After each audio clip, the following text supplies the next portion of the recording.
Yeah, I got a plane to catch here in a little bit, so I'll watch the film as I head out. But clearly, Cameron Griff is not the best recruiter on my team, so we'll have a talk about his future also later on.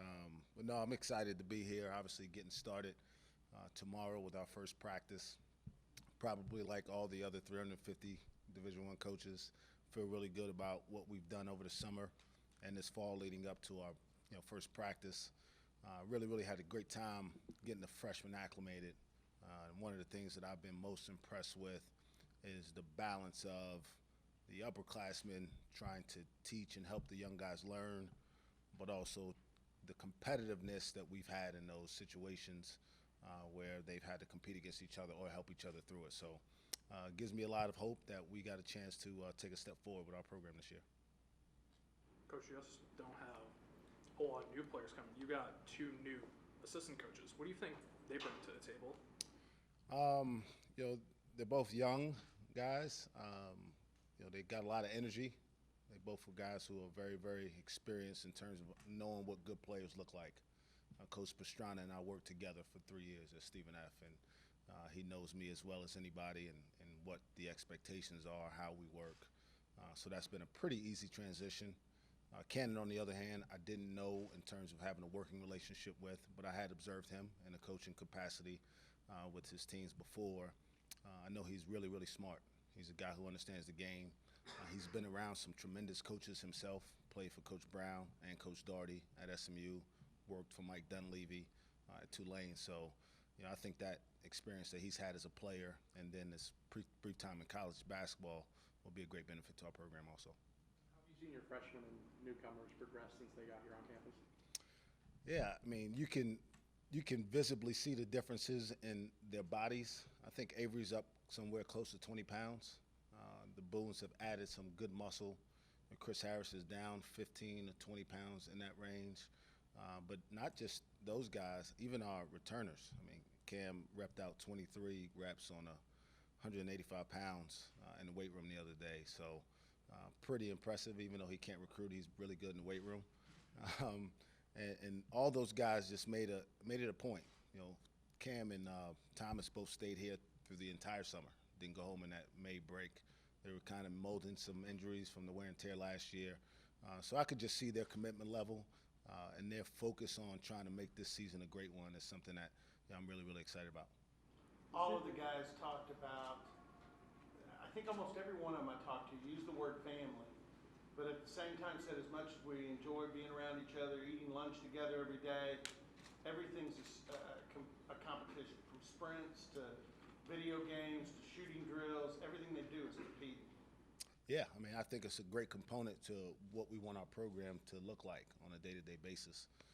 We want to have a group of guys who relish in the opportunity to compete against some of the best people possible. So we've seen that from day one. There's a little bit more chatter around the gym in those environments. But at the same time, it's healthy. It's healthy competition. We tell them when we recruit them, we're going to put them in competitive environments, that this isn't going to be easy. But if you buy in and believe in what we're doing, it'll certainly be worth it. So I think that competitiveness will spill over into the practice season and have us head in the right direction in about a month or so. Sorry. Caleb and Keelan talked a lot about you got out of their comfort zone. What did you do to challenge them so much? I mean, probably no different than I've done with most all the players. Just try to identify some of their weaknesses and then try to expose those and make them aware of the areas that they need to improve in. And I think it's part of the reason that they bought into what we're doing, because even though they've had success, they've had it pretty easily.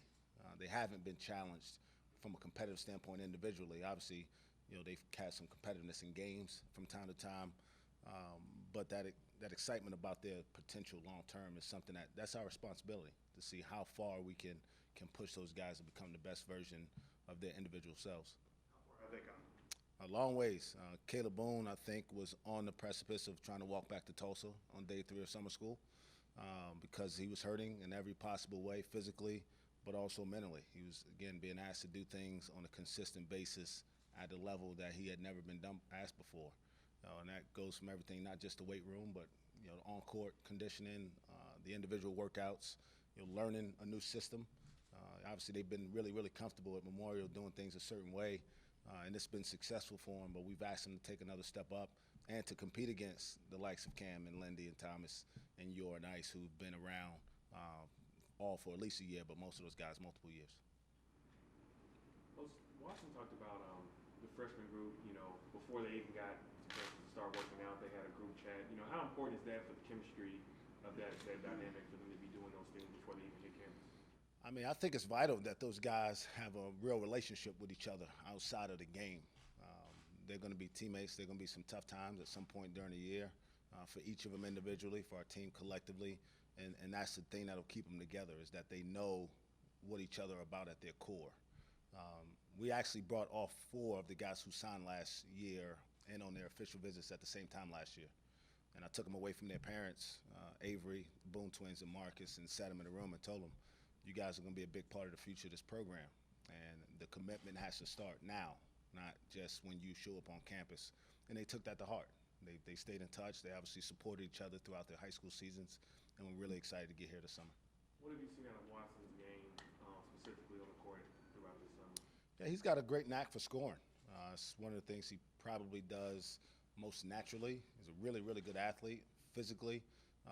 He's got some areas where he needs to grow, more so on the defensive side of basketball, but he's got a natural knack for knowing how to put the ball in the basket. I mean, I don't know how many guys were here this summer when we opened up the gym, but he probably scored 8 of 12 points for his team just because he has a feel for it. It's something he's always done at a pretty high level.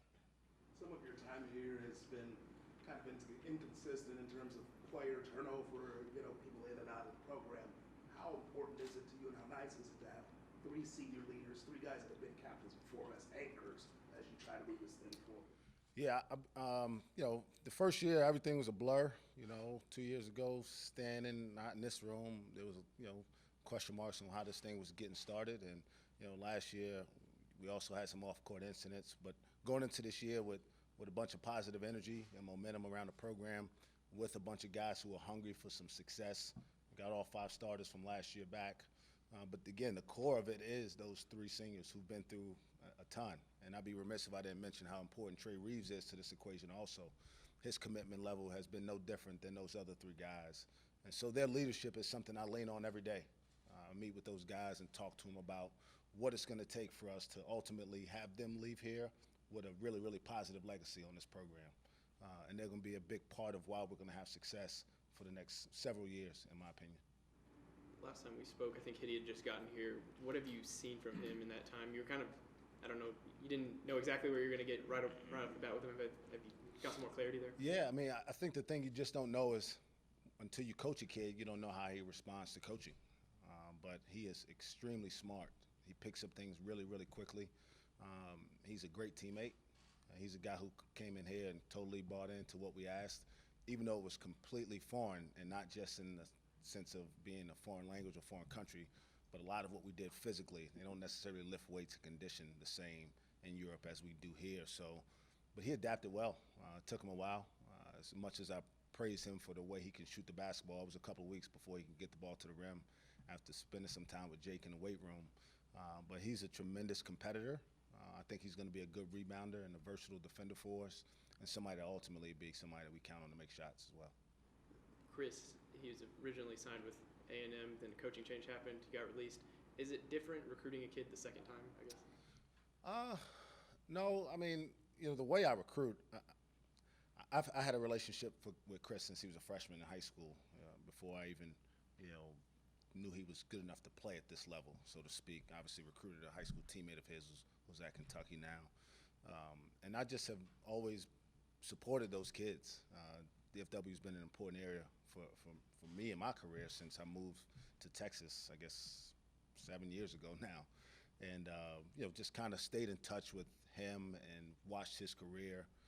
And I think it was pretty natural once he decided he wanted to move on from A&M, that he thought this was something that made sense, an opportunity to play at still a really, really high level with some guys that he already has a relationship with, the place where his family can, see him. He's got family from Oklahoma, so he's very familiar with our program. And he's actually got a cousin on the football team, the defensive end Scott kid. I can't remember his first name. So he had a lot of familiarity with our program, and it wasn't that difficult at all. You see him playing on the ball, off the ball? Primarily off the ball. right now. He's a really good shooter. But again, in some ways, him and Hitty have been able to pick up things faster because they have high basketball IQs naturally. Chris's dad was a coach. His aunt played basketball at a really high level, and so they've been around the game since they were little kids and just have a different knack of understanding. Coach, last year, Ice and Yor played a lot as freshmen. How have you seen their confidence grow from where they were this time last year to now? Yeah, I mean, today was the end of our boot camp before we start practice, and Yor literally almost didn't make it through last year. And today he was one of the best guys out there.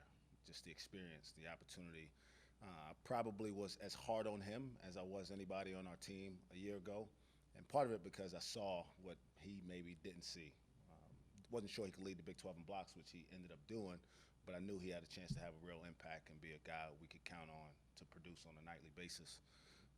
So his growth has been exponential. I think a year ago today, no one knew if he was surely good enough or whatever it was, and now people are talking about him being a guy who's going to be an impact player in the league. So Ice, I think his progression has been probably a little bit expedited. He started every game. He had to live and die with him in some ways. We obviously got short on guys and rode him quite a bit. And then his experience this summer with USA Basketball, I think, took it to another level.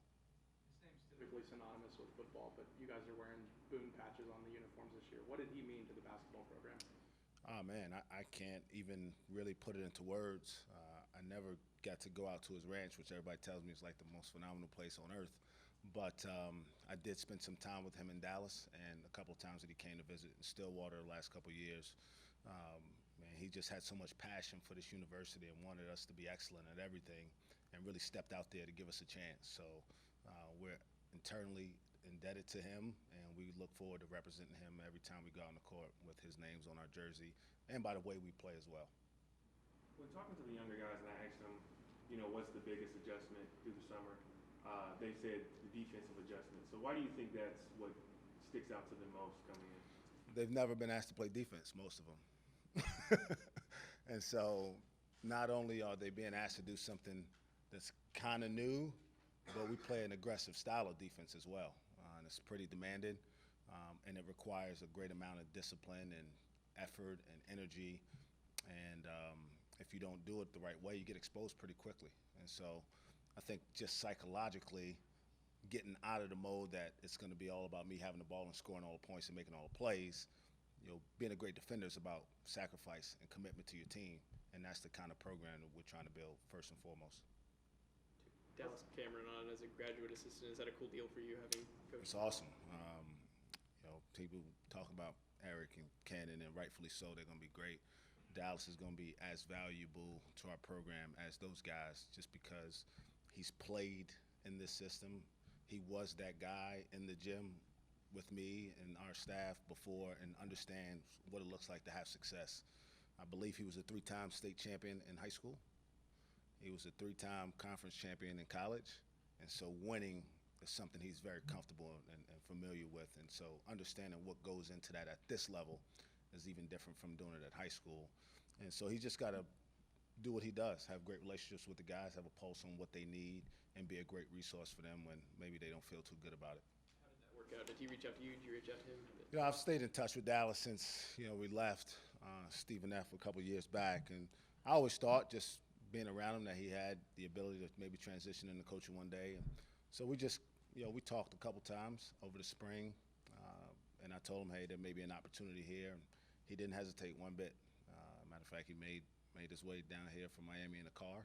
And he's been here ever since. So we're excited to have him. We talked about him back in August, but what have you seen in the past couple months from Jonathan Moore? How has he progressed?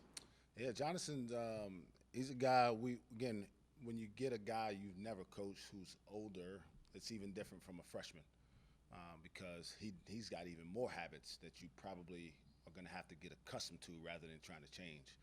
But his habits are all really good. He's a really hard worker. He's a guy who cares about the team first. He's been through college basketball and hasn't had the success that he would like from a team standpoint. And I think he's eager to prove that he can be a part of a winning program and a winning team. And so all of his conversations with his teammates are about the type of success that we want to see as a team, have an opportunity to play in the postseason, which he hasn't done yet, And so, that experience and that determination is something I think will be a great benefit to us. You view his role. He was kind of a defensive specialist at Rutgers, and then he became more of a scorer at UMass. How do you view him? I think it's one thing that will kind of evolve. We'll see. But I know he shot 47% from three, and that's not easy to do. So we'll definitely try to put him in position where he can, make some shots for us. But I do think his size and toughness will bring us some interior presence, both as a defender and a rebounder. But then again, I think just the experience, having gone through it, helping Caleb Boone and Hitty understand when you come back from Waco and we got a quick turnaround, you can't think about what happened last night. You got to turn the page, get ready for the next one because it's going to be just as challenging. Those are the type of things that there's no substitute for in terms of having guys in the locker room who've been there for it. What have you seen McGriff do in the offseason become more versatile? We can see the strength. We saw some shades of versatility last year. What are we going to see this year? I think he was disappointed that he didn't shoot the ball as well last year. His numbers dipped from a percentage standpoint. And so I think he made a commitment to himself that he was going to spend more time being a reliable shot maker. He's added a little bit more versatility off the dribble where he can get one or two bounces. And he's playing with more confidence inside because of the added strength and probably the experience knowing that, no one's going to push him around in there. Even though he's undersized, so still for his position, he's still pretty physically capable. But again, those guys, their biggest imprint on our team is just going to be the consistent messaging. They know how it can go bad. They can see it and they can feel it, and they're going to be really, really integral in making sure that we keep our team on the right path. Coach, last year, obviously, those 5 starters got so many minutes. Now it's so many guys that can do different things. So it's going to be hard to find minutes for some of those guys, those new guys? I don't know. I'm curious to find out myself. Those are decisions that'll be determined starting tomorrow as we go through practice. You'll see some guys who can pick up things quicker, maybe have earlier opportunities, and some guys who maybe learn a little slower. Their opportunities may come later as they get more comfortable with how we do things. But I do think it's a great thing to have that competitive atmosphere in practice every day. But also, it's something you got to talk with your team about. If you want to be successful as a team, everybody's got to sacrifice something. And I had conversations with those 5 guys at the end of last season, at the beginning of this year. You may not play 35 minutes a game. You may never play 35 minutes in a game. But every time you're out there, we got to have the right type of effort and communication. And the young guys got to understand, those guys aren't trying to just give away their minutes. If they're coming in to play, they're going to have to work and earn it. And I think that's what we've seen. Ice hadn't been able to practice a ton so far. But when he's got out there, he's made it known to Avery, like, I know you expect to play a lot. I was the point guard. I expect to be the point guard. So, just having that competitiveness and those 2 guys, just for example, will be great for each other on a day-to-day basis. Coach, your first couple of years, you dealt with a lot of off-the-court issues. I mean, is it quieter and smoother transition? Yeah. I mean, it's hard to imagine that anybody starting their first 2 years as a head coach would have experienced all the non-basketball things that we've experienced. But I think it's all part of the story for us. That's the approach we've taken. It's stuff we have an opportunity to learn from, be better for, and then, we can look back and hopefully think of it as just a small blip on the way to the type of success we want to have. And I always felt worse for the kids to have to go through some of that stuff than I did for myself. But I'm certainly glad that I had those type of kids to go through it with because they helped me get through it.